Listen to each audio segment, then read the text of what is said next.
Olá a todos, vamos a mais um devocional aqui no nosso canal Quarto Secreto.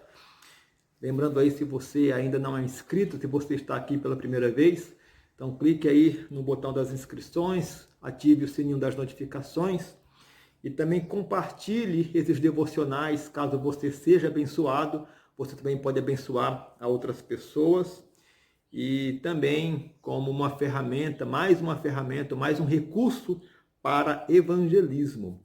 Hoje, ainda ali fora da carta de 1 João, nós iremos tratar de um tema que é a martiologia, que é o estudo da doutrina do pecado. Porém, nós não iremos aqui caminhar na trilha doutrinária, até porque nós já temos aí um seminarista inscrito no canal, então não vamos correr esse risco aí, não é? Mas como sempre, nosso viés é muito mais devocional e também ligado a uma questão mais prática da vida cristã. Eu sempre digo que toda doutrina que nós cremos e defendemos ali pelas Escrituras, essa doutrina ela deve ter um desdobramento prático na nossa vida cristã, na nossa vida do dia a dia. E não creio que doutrina seja algo que fique restrito à razão, que fique restrito ali na esfera acadêmica, ou simplesmente de um estudo, às vezes até frio, não é? Mas, de fato, a doutrina, toda doutrina que nós defendemos e que nós cremos que seja bíblica, ela deve refletir algo diferente na nossa vida prática do dia a dia. E aí não é diferente da doutrina do pecado, porque nós cremos que todos nós somos pecadores. E muitas vezes a nossa atitude, o nosso comportamento e os nossos relacionamentos com os outros não expressa com exatidão e com fidelidade essa doutrina que nós acreditamos. Então a gente vai ver aqui alguns pontos mais de cunho prático e entender exatamente o que eu estou dizendo. Primeiro eu gostaria de aqui basear essa verdade bíblica de que somos pecadores, usando um versículo bíblico, Romanos 3:23, você conhece muito bem, que diz lá, pois todos pecaram e carecem da glória de Deus. Nós poderíamos pegar muitos outros versículos da Bíblia que afirma categoricamente, claramente, que todos nós somos pecadores, desde Gênesis capítulo 3 até Apocalipse. Essa é uma verdade bíblica, doutrinária, e que eu e você cremos nela. Bom, então diante desse fato, nós precisamos pensar em algumas atitudes nossas, e eu quero aqui pontuar 3 pontos de um desdobramento prático desta verdade bíblica. E o primeiro ponto é este, é que nós devemos, por crer que somos pecadores, nós devemos verdadeiramente incluir nas nossas orações diárias a oração de confissão. Eu não vou aqui me delongar muito, porque eu já falei nesse ponto em um outro devocional, vou deixar aqui um link para que você possa assistir a esse devocional, mas o que a gente percebe muitas vezes é que nós não incluímos a confissão de pecados nominais em nossas orações, e que isso é importante. É claro que num culto público, numa oração pública, você vai orar assim, perdoa os nossos pecados. Claro, estamos no público, não devemos nos expor, obviamente. Essa questão de confissão nominal dos pecados, isso tem a ver com a nossa vida íntima com Deus, no nosso quarto secreto de oração, e é importante que confessemos, não que Deus não saiba, mas que nós verbalizemos, concordando com Deus, que aquilo é pecado. E João, capítulo 1, verso 9, vai dizer que se confessarmos os nossos pecados, Ele é fiel e justo para nos perdoar e nos purificar. Então, esse é o primeiro ponto. Junto com isso, eu queria pontuar também uma questão que muitas vezes nós temos a mania de querer ter a razão e a verdade em todos os assuntos da vida. Isso também é uma questão complicada, porque se somos pecadores, se a nossa mente, a imagem de Deus em nós foi afetada, foi manchada, e isso é fato, eu tenho que lembrar que muitas premissas de vida que eu tenho podem ser equivocadas, muitos paradigmas que eu tenha são equivocados, e todas essas premissas e paradigmas são que vão nortear aquilo que eu acho da vida, as minhas opiniões que eu tenho sobre cada assunto na vida. Então eu conheço pessoas, e também você deve conhecer, pessoas que têm aquela mania de achar que tem razão em todos os assuntos que são conversados, né? A visão política dela é a mais correta, a maneira de criar filhos é a mais correta, é o mais correto, qualquer outra visão, até doutrinária, pontos complexos na palavra que não são fáceis de discernir, até pelos grandes teólogos e comentaristas, ela tem uma postura dogmática de dizer que aquela é a verdade, se esquecendo que o pecado mancha a nossa razão, manchou a imago Dei e causa em nós equívocos que nós nem percebemos. E diante disso, eu preciso então desconfiar desse cenário e dizer, bom, isso é o que eu acho, mas eu não sei se essa é a expressão da verdade. Essa é uma postura mais humilde e que nós devemos lembrar na hora de afirmar alguma coisa de forma dogmática. Então esse é o primeiro ponto que eu gostaria de colocar aqui. E o segundo ponto tem a ver agora diretamente com a maneira como nós lidamos com o outro. Porque se todos pecaram e carecem da glória de Deus, eu preciso lembrar que o outro, o meu irmão, faz parte desse todos.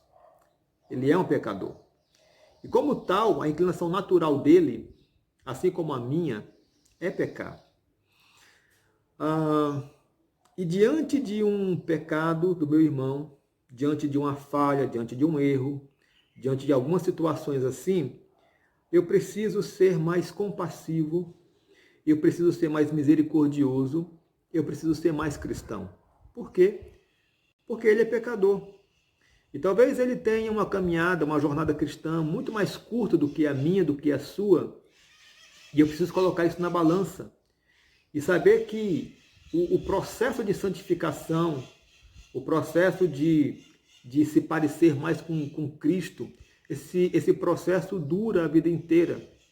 E talvez você já atingiu um patamar que o seu irmão não atingiu ainda, natural, por conta do tempo e por conta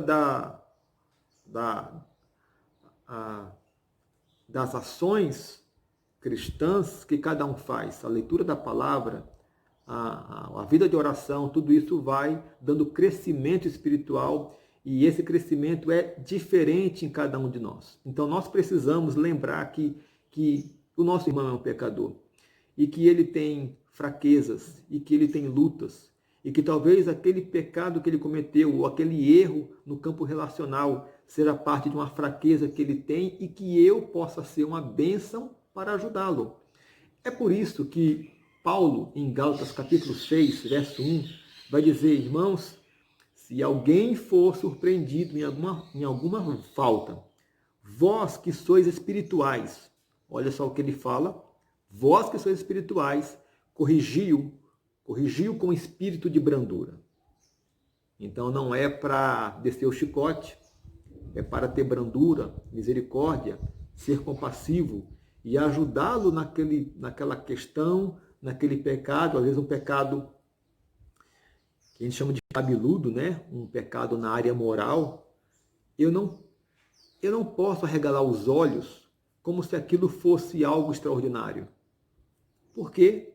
Porque todos pecaram e todos carecem da glória de Deus. Então eu preciso lembrar deste ponto teológico que eu creio e agir de conformidade com isso. Então, isso vai dar um outro tom e um outro ritmo aos nossos relacionamentos. E o terceiro ponto aqui tem a ver com a comunidade como um todo. Nós devemos lembrar que a nossa comunidade de fé, qualquer que seja ela, qualquer placa que ela ostente na sua fachada, é uma comunidade de pecadores. Remidos, é verdade, lavados pelo sangue do Cordeiro e portadores do Espírito Santo, mas somos pecadores. A Bíblia afirma isso. E nós precisamos nos ajudar mutuamente nesse processo. Infelizmente, nós temos muitas comunidades que têm um viés ali mais legalista, né? Que não admite algumas coisas, que é uma comunidade mais pronta para criticar um pecado, para condenar, para julgar. E por conta disso a gente acaba tendo que muitas pessoas são levadas a usar máscaras na comunidade cristã, a transparecer alguém que elas de fato não sejam ainda.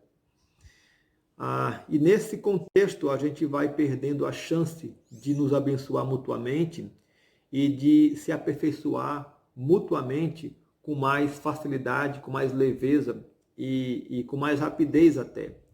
Quando você tem um pecado crônico e você tem a liberdade dentro de um grupo menor, ou dentro de um amigo, um ou dois amigos, 3 amigos, você ali confessar aquele pecado, você abrir ali a sua dificuldade com aquele pecado específico e ter naqueles amigos parceiros de fé que vão orar por você e que vão te ajudar e te abençoar a superar este pecado. Eu penso que isso é tudo o que Deus espera de nós. Tiago vai dizer, né, se alguém tem pecado, confesse, né? Confesse e que os líderes vão orar e aquilo vai ser resolvido, né? Ele fala isso no contexto, inclusive, de enfermidade física, né? Mas coloca ali dentro também o próprio pecado. Nós precisamos um do outro. Igreja é isso. Igreja é alguém, é um grupo de pessoas, pecadores, doentes, como diz Cristo no Evangelho, mas que pessoas que têm a consciência que necessita de cura e são também agentes de cura, agentes de bênção para outros. Então, se você está numa comunidade onde você pode ser quem você é, porque é uma comunidade já mais madura, então amém por isso. Mas se você está numa comunidade que ainda acha que ali ninguém pode pecar, ninguém pode falhar, uma comunidade sempre pronta para julgar, para condenar, então talvez você possa ser um agente de mudança. Você pode começar a semear uma postura de alguém que, de fato, como seguidor de Cristo, é alguém compassivo, misericordioso, que entende profundamente que todos pecaram e carecem da glória de Deus.